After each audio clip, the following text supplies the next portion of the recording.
গত 4 ডিসেম্বর দ্বিতীয় ধাপে মুন্সিগঞ্জ 3 আসন সহ দেশের 36টি আসনে মনোনয়ন ঘোষণা করেন বিএনপির মহাসচিব মির্জা ফখরুল ইসলাম আলমগীর।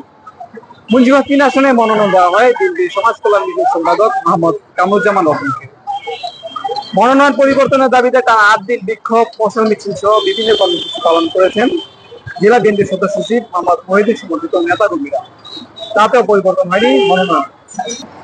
গত 11 ডিসেম্বর ত্রয়োদশ জাতীয় সংসদ নির্বাচনের তফসিল ঘোষণা করেছেন প্রধান নির্বাচন কমিশনার AMM নাসির উদ্দিন। এর মধ্যে অনেকে সংগ্রহ করতে শুরু করেছে মনোনয়ন ফরম।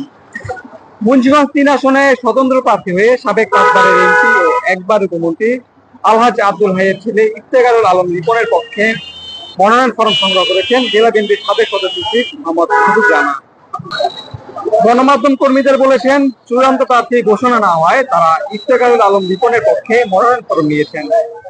আপনারা নিশ্চয়ই শুনেছেন যে বিএনপির সম্মানিত মহাসচিব মির্জা ফখরুল ইসলাম আলমগীর তিনি বলেছেন যে এর আগে যে প্রার্থীগুলো দেওয়া হয়েছে সেগুলো প্রাথমিক পর্যায়ে, চূড়ান্ত প্রার্থী এখনো ঘোষণা করা হয়নি।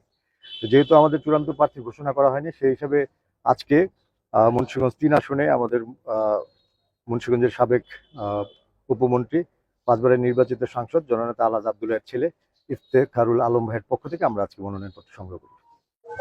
এরপরে মনোনয়ন ফরম সংগ্রহ করেন 3 আসনের ধানের শীষ মনোনীত প্রার্থী মোহাম্মদ কামরুজ্জামান রতন। স্বতন্ত্র প্রার্থী যদি মুন্সিগঞ্জের ভোটারদের মতামতের কাছে গ্রহণযোগ্য ব্যক্তি হয়ে ধানের শীষকে পরাজিত করতে পারলে আমরা তাকে সাধুবাদ জানাবো। সাংবাদিকদের এক প্রশ্নের জবাবে এমনটাই বলেন মোহাম্মদ কামরুজ্জামান রতন। যে কেউই তার মত প্রকাশের জন্য, জনমত যাচাইয়ের জন্য যে কেউই জনগণের দোরগোড়ায় যেতে পারে। এইখানে আমি বা আমার এখানে কোনো বাধা দেওয়ার বা আমার তরফ থেকে তাকে আমি আমন্ত্রণ জানাবো। কেমন?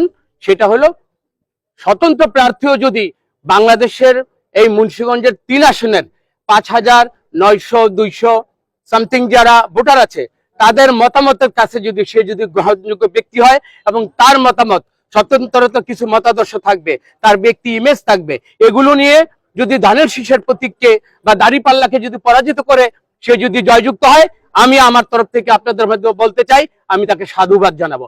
মুন্সিগঞ্জ 3 আসনে ভোটার রয়েছে প্রায় 5 লাখেরও কিছু বেশি। আপনার কি মনে হয়, যদি আব্দুল হাইয়ের পরিবারের পক্ষ থেকে স্বতন্ত্র প্রার্থী হয়ে নির্বাচন করে তাহলে ধানের শীষ মনোনীত প্রার্থী মোহাম্মদ কামরুজ্জামান রতনের সঙ্গে তার প্রতিদ্বন্দ্বিতা কেমন হবে? কিংবা এই দুইজনের লড়াইয়ের মাঝে তৃতীয় কোনো রাজনৈতিক দল বড় কোনো সুযোগ নিবে কিনা? আপনার কি মনে হয়? কমেন্টসে জানান আপনার মতামত।